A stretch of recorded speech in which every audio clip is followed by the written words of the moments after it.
সাহাবায়ে কেরাম রাদিয়াল্লাহু তাআলা আনহুম আজমাইন গণদের মধ্যে থেকে বাবা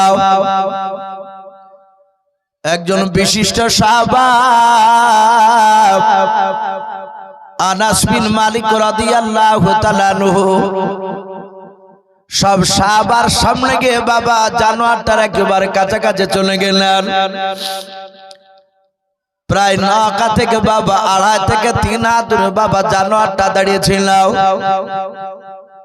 ওই জানোয়ারটা সাহাবায়ে কেরামদের কাছে বাপজি ডাক দিয়ে বলেছিল, ভাই তোমরা নৌকা থেকে নেমে সোজা দ্বীপের ভেতরে তোমরা চলে যাও। আনাস বিন মালিক রাদিয়াল্লাহু তাআলা আনহু বাবা ডাক দিয়ে বলেছিল, গো ভাই জানোয়ার, ওরে জঙ্গলে জানোয়ার, আমরা তোকে চিনতে পারি না। এই জানোয়ার বল, আমরা নৌকা থেকে সোজা নেমে যদি দ্বীপের ভিতর আমরা চলে যাই, ওই যে বাঘ ভাল্লুক সিংহ দেখতে পাওয়া যায়, ওরা কি আমাদেরকে খাবে না? আল্লাহর নবী জনাবে মুহাম্মদ রাসূলুল্লাহ সাল্লাল্লাহু তাআলা আলাইহি ওয়াসাল্লাম নবী বলেন, বাবা ওই জানোয়ারটা ডাক দিয়ে বলেছিল, গো নবীর সাহাবারা, তোমরা প্রকৃতি যদি নবীজির সাহাবা হও, তোমরা জন্য নবীজির যদি দিবানা হয়ে যাও, তোমাদেরকে তো খাওয়া তো দূরের কথা, তোমাদের একটা পশম পর্যন্ত স্পর্শ করবে না। বলুন সুবহানাল্লাহ। ও বাপজি ভাইরাও, মুসলিম শরীফের বাবা হাসিয়াতে পাওয়া যায় আল্লাহর নবী জনাবে মুহাম্মদ রাসূলুল্লাহ সাল্লাল্লাহু তাআলা আলাইহি ওয়াসাল্লাম ওই দাজ্জালের ব্যাপার বাপজি বলেছেন, বাবা ওই দাজ্জালের কথা শুনে নাই বাবা, ওই জঙ্গলের জানোয়ারটার বাবা কথা শুনে সাহাবা আনাস বিন মালিক রাদিয়াল্লাহু তাআলা আনহু ডাক দিয়ে বলেছিল, ভাই চল, ওই জঙ্গলের জানোয়ারটা বলেছে আমাদেরকে নাকি জঙ্গলের বাঘ ভাল্লুক সিংহ খাবে না। আমরা যেহেতু নবীজির দিবানা, নবীজির আমরা পাগল পাড়া সাহাবা,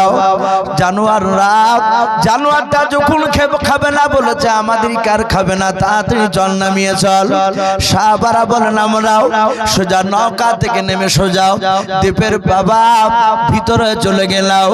ভিতরে যাওয়ার পর ওই যে জানোয়ারটা বলেছিল, সাহাবারা তোমরা জঙ্গলের ভিতরে গিয়ে দেখে ভাও, একটা ঘর দেখতে পাবা, ওই ঘরের দরজাটা খুলবাও, খোলার পর দেখবা ভিতরে আর একটা ঘর দেখতে পাবা, ওই ঘরে দেখবা দরজা লাগানো আছে। ওগো সাহাবারা ওই ঘরের দরজাটা খুলবা, খোলার পর দেখবা তোমরাও ওই ঘরের ভিতরে একটা মানুষ ভরা আছে, ওই মানুষটার সাথে তোমরা দেখা করে আসবা। সাহাবা আনাস বিন মালিক রাদিয়াল্লাহু তাআলা আনহু বলেন, আমরা সব সাহাবারা চলে গেলাম, জানোয়ারটা যেভাবে বলেছিল ওইভাবে বাবা জঙ্গলের ভিতরে যাওয়ার পর ভিতরে গিয়ে দেখলাম বাবা ওই জানোয়ারটা নয়, ওই জানোয়ারটা যেভাবে বলেছিল একটা ঘর দেখতে পেলাম। ওই ঘরে দরজা শিকলটা খুললাম, খোলার পর ভিতরে দেখলাম আর একটা ঘর রয়েছে, ওই ঘরের দরজার শিকলটা খুললাম, তারপর দেখলাম আর একটা ঘর, ওই ঘরের দরজার শিকলটা খুললাম, খোলার পর দেখলাম একটা মানুষ বাবা হাত দুখানা গলার সাথে জিঞ্জিরি দিয়ে বাপজি বাঁধা আছে। সাহাবারা বলেন, দেখলাম ওই মানুষটার পা দুখানা লোহার জিঞ্জিরি দিয়ে কাঠের সঙ্গে বাঁধা আছে।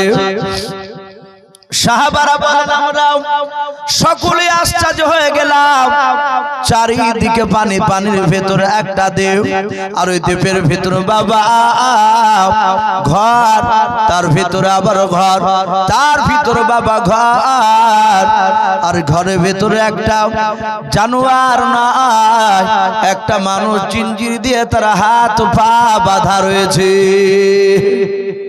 সাহাবারা বলে, আমরা আশ্চর্য হয়ে গেলাম, এই মানুষটাকে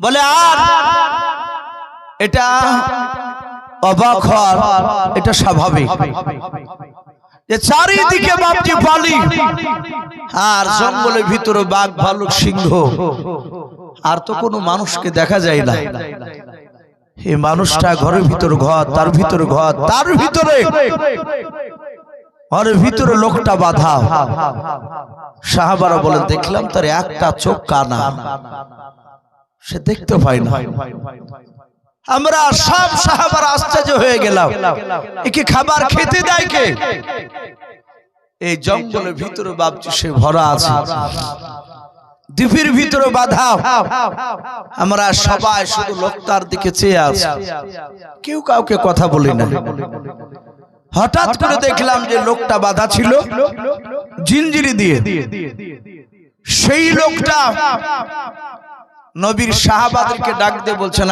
এই তোমাদের বাড়ি কোথায় ওই নবীর সাহাবাদেরকে বলছে আল্লাহ রাসূল বললেন তার সাহাবারা বলছেন ভাই আমরা আপনাকে চিনি না আমাদের সব বাড়ি হচ্ছে মদিনা শরীফ আমরা নবীজির সাহাবা বলে তোমরা নবীর সাহাবা বলে হ্যাঁ যে লোকটা জিন্দিগিতে বাধা ছিল সে বলল ভাই আখিরি জামানার একজন পয়গম্বর জনাবে মুহাম্মদ রাসূলুল্লাহ সাল্লাল্লাহু আলাইহি ওয়াসাল্লাম উনি মক্কা থেকে গিয়ে মদিনা থেকে নবুয়তের দাওয়াত দিচ্ছে কলমার দাওয়াত দিচ্ছে তাকে চিনো সাহাবারা বলছেন ভাই উনি তো আমাদের রাসূল ওনাকে চিনি ওনার আমরা সাহাবা ডাকে দিয়ে বলল মদিনার মানুষরা কেমন ভালোবাসে তাকে সাহাবারা বলেন সবাই ভালোবাসে বলে ওই যে নবী দাবি করেছে তার একটা ভালো ঘটনা শোনাতে পারবা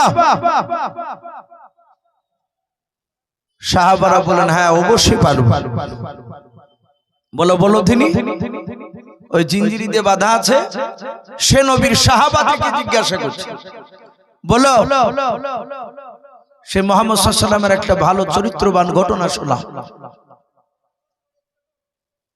ডাক দিয়ে বলেছেন ভাই শুনে নাও তোমাকে আমরা চিনতে পারি নাই আমার নবী কেমন ভালো ছিল তুমি জানো না বলে তুমি বলো সাহাবা বলেন ভাই আল্লাহর নবী জনাবে মুহাম্মদ রাসূলুল্লাহ সাল্লাল্লাহু তাআলা আলাইহি ওয়াসাল্লাম নবী আমার মক্কা থেকে মদিনা যখন পালিয়ে এসেছেন আল্লাহর নবী কয়েক মাস মদিনাতে থাকার পর নবী যখন মদিনাতে গিয়ে বাবা প্রথম মসজিদ বানিয়েছিলেন মসজিদে নববী সাহাবা ডাক দিয়ে বলেন ভাই আবু জেহেল রাও আল্লাহর নবীকে মক্কা থেকে বাপজি মদিনায় তাড়িয়ে দিও আল্লাহর নবী জনাবে মুহাম্মদ রাসূলুল্লাহ সাল্লাল্লাহু তাআলা আলাইহি ওয়াসাল্লাম নবীকে বাপজি পাঠিয়ে দেওয়ার পর তারা ক্ষান্ত হয়নি থামতে পারে না আবু জেহেল মক্কা নগরী কাফিরদেরকে ডেকে বলল ভাইরাও আল্লাহর নবীকে মক্কা থেকে আমরা মেরে তাড়িয়ে দিয়েছে শুনে নাও মক্কা থেকে মদিনাতে যা পা চুপ করে বসে নাই ওখানে গিয়ে কলমার দাওয়াত দেয় মদিনার সবাই তারা ওকে মেনে নিয়েছে ও আমার বন্ধুরা ছদ্মবেশ ধরে মক্কা থেকে কে যায় ওই মদিনায় পৌঁছে গিয়ে আল্লাহর নবীকে কেউ হত্যা করতে পারবে বলো আল্লাহর নবী জনাবে মুহাম্মদ রাসূলুল্লাহ সাল্লাল্লাহু তাআলা আলাইহি ওয়াসাল্লামকে মারতে যাবে ওই যে বাবা ঘরে দ্বীপের ভিতরে জিঞ্জিরি দিয়ে বাঁধা আছে ওই লোক লোকটা নবীর সাহাবাদেরকে বাপজি জানতে চাইল যে নবীজির একটা চরিত্রবান ঘটনা তোমরা শোনাও। সাহাবারা বলছিলেন ভাই আবু জেহেলের কথা শুনে একটা বেঈমান যার নাম কেতাবে পাওয়া যায় উমাইর, কি নাম বলে? উমার নয়, উমাইর। উমাইর বলে একটা বেঈমান আবু জেহেলের কাছে দাঁড়িয়ে বলেছিল ভাই আমি যেমন খুশি তেমনি সাজতে পারি। আমি যে উমাইর এমন ছদ্মবেশ ধরে যাব, মদিনায় পৌঁছে যাব, আব্দুল্লাহর ছেলে আমাকে চিনতে পারবে না। আমি আব্দুল্লাহর ছেলের কাছে যাওয়ার পর নবীকে আমি ভোজালে দিয়ে হত্যা করে চলে আসবো। আবু জেহেল বলল ভালো কথা, যাও, বলে আমাকে কিছু টাকা দেন, খাবার দেন। আবু জেহেল খাবার টাকার ব্যবস্থা করে দিল। ছদ্মবেশ ধরে বাবা যেন মানুষ নবীও যেন চিনতে না পারে উমাইর। এ মক্কা থেকে কাফের যাচ্ছে নবীকে মারতে, এটা যেন চিনতে না পারে। বেঈমান উমাইর বাপজি চলে গেল আল্লাহর নবীকে মারার জন্য। বিষাক্ত বাপজি ছোড়াখানা কোমরে নিয়ে আল্লাহ রাসূলের বাপজি যাবে নবীকে মারতে যাবে। মক্কা থেকে বাবা কয়েকদিনকার রাস্তা পাড়ি দিয়ে মদিনায় পৌঁছে গেল। মদিনায় পৌঁছানোর পর উমাইর মনে মনে চিন্তা করেন আমি তো নবীকে কোথায় আছে জানি না, নবীর ডেরা চিনি না, যে কোনো কাউকে জিজ্ঞাসা করে না গেবে। হঠাৎ করে দেখে বাবা একটা 4 থেকে 4.5 বছরের বাচ্চা ছিল, রাস্তাতে খেলা করেছিল। হঠাৎ করে বাবা উমাইর কাছে গিয়ে বলেছিল বাবা তুমি কি জানো মক্কা থেকে একজন মুহাম্মদ, বলুন সাল্লাল্লাহু তাআলা আলাইহি ওয়াসাল্লাম, ওই লোকটা মক্কা থেকে মদিনায় এসেছে। আয় বাবা তুমি কি তার ঠিকানা বলতে পারবা? কোথায় থাকে, কে দেখেছো বলো?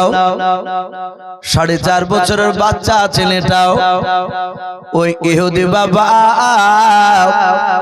মক্কার যে কাফের বেঈমান বাপ যে উমাইর, তাকে লক্ষ্য করে বলেছিল চাচা আপনি তো ভদ্রতা জানেন না, আপনি আমাদের সারা পৃথিবীর দরুদ নবীকে আমার রাহমাতুল লিল আলামিন পয়গম্বরকে আপনি কেন লোকটা বললেন? ওগো চাচা আমার নবীকে লোকটা বললে গুনাহ হবে। আমার নবী রাহমাতুল লিল আলামিন পয়গম্বর দুরুদ নবী জনাব মুহাম্মদ রাসূলুল্লাহ সাল্লাল্লাহু তাআলা আলাইহি ওয়াসাল্লাম যাহাতে নবীর কথা বললেন, ইহুদি উমাইর মনে মনে চিন্তা করলো এ তো আমি যদি তার কাছে অন্য কথা বলে সে রেগে যাবে। বলল বাবা আমার ভুল হয়েছে, আর বলবো না। তুমি কি তার ঠিকানা দিতে পারবা? বাচ্চা ছেলেটা বলে কেন পারবো না, আমি কিছুক্ষণ আগে তার কাছে বসেছিলাম। ওগো চাচা আল্লাহর দরদে নবী আমাদেরকে খেলা করতে যেতে বললেন, আমরা নবীর কাছ থেকে বেরিয়ে চলে এসেছি। ও চাচা আমার আব্বা চাচারা পাড়ার প্রতিবেশীরা সবাই আল্লাহর নবী জনাব মুহাম্মদ রাসূলুল্লাহ সাল্লাল্লাহু তাআলা আলাইহি ওয়াসাল্লামের দরবারে কথা শুনছে।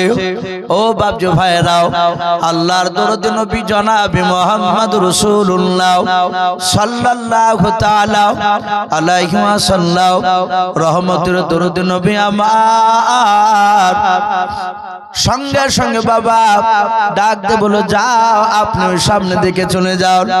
সামনে দিকে যাওয়ার পর ওই দেখবেন ডান দিকে কোন একটা মসজিদ রয়েছে, মসজিদে নববী। ওই মসজিদে গেলে আবার নবীজিকে দেখতে পাবেন। বাচ্চা ছেলেটার ঠিকানা পাওয়ার পর ওই উমাইর বেঈমান দেখলো আমার বড্ড উপকার করলো। উমাইর পকেট থেকে 5 টাকা বের করে বলেছিল বাবা এই টাকাটা নাও, তুমি আমার উপকার করে দিলাও।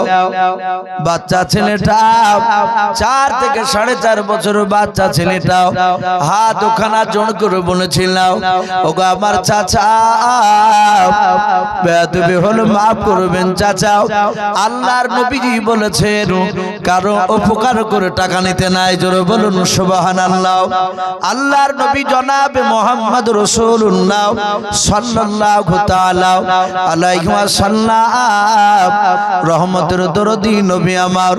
ও বাপজি ভাইরাও, যাহাতে বাপজি এই কথা বললাও, ইহুদির বাপজি উমার বেঈমান, আল্লাহ রাসূলের বাপজি বাচ্চা ছেলেটার ভিতর বাবা চরিত্রটা বাপজি ফুটে দেখে মনে মনে চিন্তা করলো, আরে মুহাম্মদ সাল্লাল্লাহু তাআলা আলাইহি ওয়াসাল্লাম কয়েক মাস না হতে হতে গোটা মক্কার নয় মদিনার ছোট ছেলে বাচ্চা ছেলেকেও জাদু করে ফেলাছে।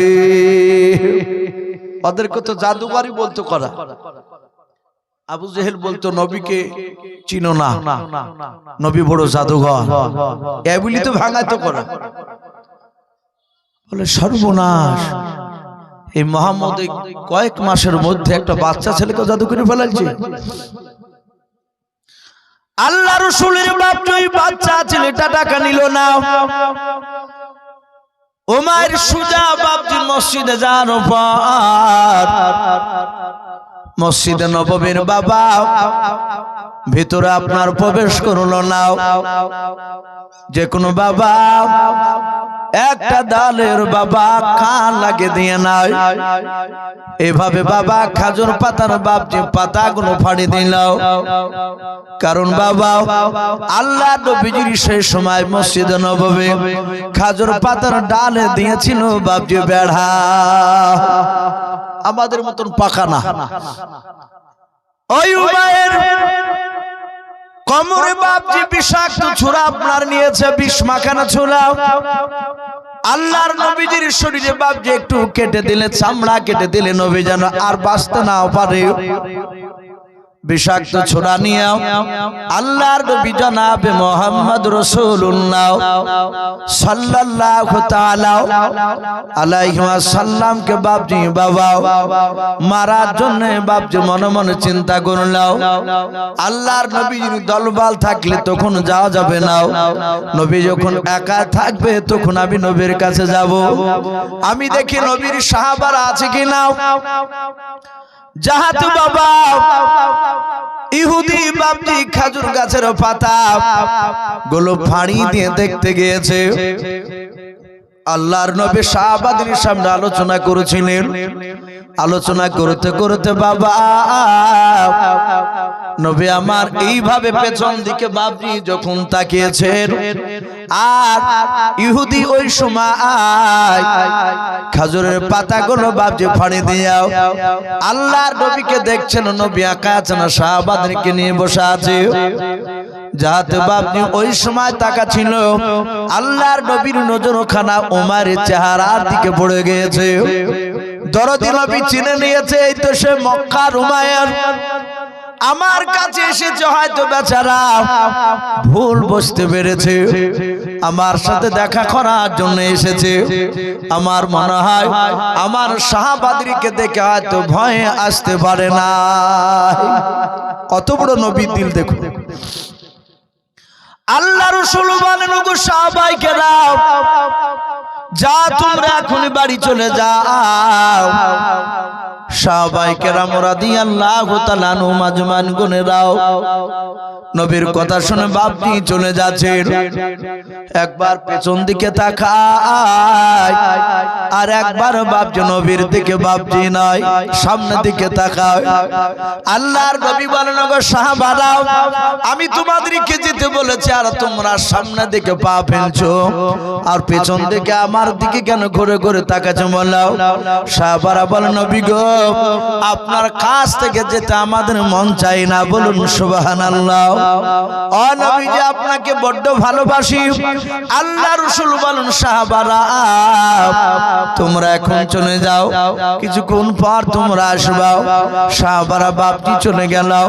আল্লাহর নবীজি ভাবে পেছন দিকে বাপজি মুখটা ফিরে নিও। আল্লাহর নবী ডাক দিয়ে বলেন গো আমার উমাইর ভাই, তুমি আর মসজিদের পেছনে আড়ালে লুকে থেকো না, তুমি ভেতরে এসো।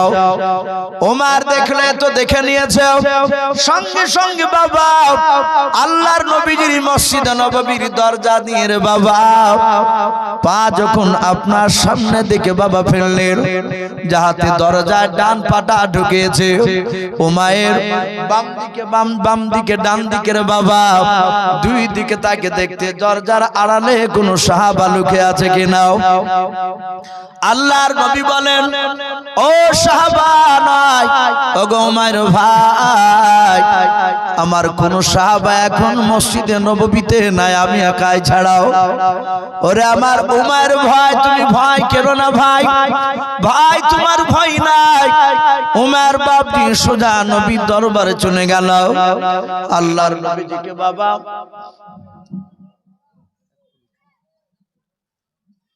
আমি বলছিলাম আমাদের জালসার কমিটি আমাদের ইসলামপুর থানার ওসি সাহেবকে, যিনি বড়বাবু, তেনাকে দাওয়াত করে এসেছেন জালসার কমিটির তরফ থেকে।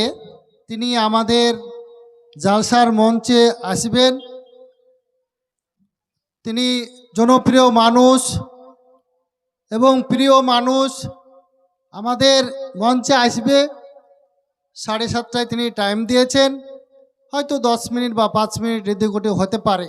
সেই জন্য আমি সকলকে বলবো আমাদের ওসি সাহেব আমাদের মঞ্চে বক্তব্য রাখবেন। আপনারা রাস্তা ইধারে এখানে ওখানে না ফিরে আমরা মঞ্চে আমরা চলে আসব, আমরা তিনাদের কথা শুনবো ইনশাল্লাহ। ভাই আমি বলছিলাম আল্লাহ রাসূলকে বাপজি সেই উমাইর একবার দেখেছে তে কেউ নাই, এ তো ফাঁকা। আমি বেটার এক্ষুনি আমি তার বুকে ভুজানি মেরে আমি আবু জেহেলের কাছে তার মাথা নিয়ে যাব, যাহাতে বাবা নবীর কাছাকাছি গিয়েছেন বাবা আল্লাহর নবীকে বাপজি মারতে যাবে, ভোজালেখানা বের করতে যাবে কোমর থেকে। আল্লাহ রাসূল বলেন ওরে উমর ভাই, বলো ভাই তোমার আব্বা জান বিছানায় পড়েছিল, আমি যখন এসেছিলাম। ওরে উমর ভাই একটু দয়া করে বলো তোমার বাপ কেমন আছে বলো, ওমর তোমার মা কেমন আছে বলো, অমুক পাড়ার অমুক মেয়ে চাচি আমার কেমন আছে তুমি বলো।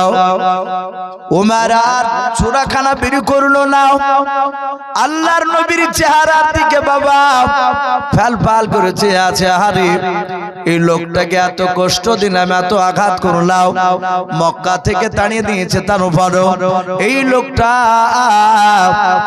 আমার আব্বা মাকে ভুলে নাই। সঙ্গে সঙ্গে বাবা ইহুদি বাবা উমাইর আর থাকতে পারলো না, সাথে পড়তে লাগলো কলমা লা ইলাহা ইল্লাল্লাহ, একটু মহব্বত পড়ো লা ইলাহা ইল্লাল্লাহ লা ইলাহা ইল্লাল্লাহ মুহাম্মাদুর রাসূলুল্লাহ সাল্লাল্লাহু আলাইহি ওয়াসাল্লাম। তো ভাই আমি বলছিলাম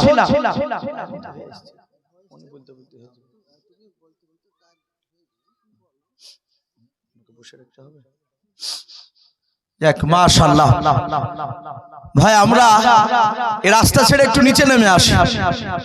আমাদের সম্মানীয় ওসি সাহেব উনি চলে এসেছে। ওনাকে ধন্যবাদ। আপনারা একটু নেমে আসুন ভাই, একটু নেমে আসুন। রাস্তায় মানুষের যাতায়াতের যেন অসুবিধা না হয়, আমরা সুবিধা করে দিই। জি, আমরা খুব তাড়াতাড়ি চলে আসি ভাই। আমরা একটু বসে যাই, হয়তো উনি আর কয়েক মিনিট পরে উনি ওনার মূল্যবান কথা আমাদের সামনে রাখবেন। খুব গুরুত্বপূর্ণ কথা, আমরা সকলেই মন দিয়ে শুনবো। ভাই, এই যুবক ভাই, একটু বসে যাও, শোনা, একটু বসে যাও, একটু বসে যাও। তো ভাই, আমি বলছিলাম যে আল্লাহ রসুলকে বাপজি মারতে গেল। আল্লাহর নবী বললেন, ভাই তোমার আব্বা মা কেমন আছে? এ দেখে আর থাকতে পারলো না। বলি, লোকটাকে গালি দিয়েছিলাম, লোকটাকে মেরেছিলাম, লোকটা এত ভালো, তার হাতে হাত দিয়ে বাপজি ঈমান এনেছিল। বাপজি যাহাতে এই ঘটনা শোনালো, ওই যে লোকটা, ওই সে বলতে বলতে রেখেছিলাম যে জিঞ্জিরি দিয়ে বাঁধা, সে লোকটা বলে, তোমরা কেমন ভালোবাসো? বলে, আমরা তাকে নিজের জানের চেয়েও ভালোবাসি। বলে, তাই? বলে, হ্যাঁ। বলে, মক্কার মদিনার লোকেরা তাকে সত্য নবী বলে মানে? বলে, হ্যাঁ, সবাই মানে। জিঞ্জিরি দিয়ে যে বাঁধা ছিল, সে লোকটা বলল, আসলে তো সত্য নবী মানবে না কেন? বলি ডাক দিয়ে বলে, তোমরা এক্ষুনি এখান থেকে বেরিয়ে চলে যাও, চলে যাও এখান থেকে। সাহাবারা দেখলেন এখানে থাকলে বিপদ, কোথায় মদিনার কোথায় দ্বীপ। এখান থেকে লোকটা বলছে যে আল্লাহ রাসূলের চরিত্র ভালো, আর সত্য নবী, তার কথা মানবেই না কেন? আমি চলে যাই। সাহাবারা চলে আসলে আমার বাপজি পালতোলা নৌকায় চাপলে, নামার পরে রাসূলের কাছে আসলে নবী বলেন, ওগো সাহাবাইকে দাও, তোমরা পশ্চিম দিকে কলমার দাওয়াত নিয়ে গিয়েছিলে। সাহাবারা বলছেন, হুজুর না, আমরা যেতে পারিনি, আমরা পশ্চিম দিকে গিয়ে উত্তর দিকে বাতাসে নৌকাটা নিয়ে চলে গিয়েছিল। আগে নবী নৌকা দিয়ে যাওয়ার পরে আমরা একটা মানুষের সাথে দেখা হয়েছে, একটা জানোয়ারের সাথে দেখা হয়েছে, যে জানোয়ারটার পা থেকে মাথা পর্যন্ত গোটা শরীরে বড় বড় পশমে ঢাকা। সেই ব্যক্তিকে আমরা চিনতে পারি না, তার নামটা কি?